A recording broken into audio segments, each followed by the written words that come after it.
semua, hari ni Rai nak review multi tools daripada brand Nextool. Ada 3 jenis tapi hari ni Rai nak review yang jenis macam ni. Jom.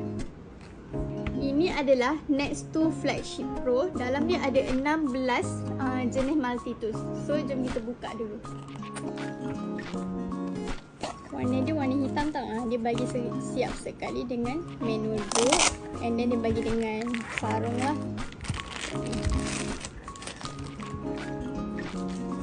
Okey, untuk body material dia adalah 30 CR13 alloy steel.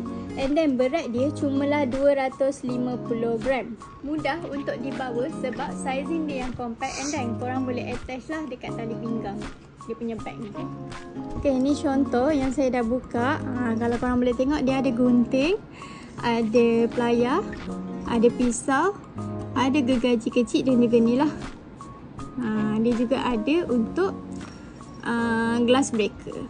Glass breaker dekat, nanti kita tunjuk. Ini adalah tempat untuk glass breaker dia.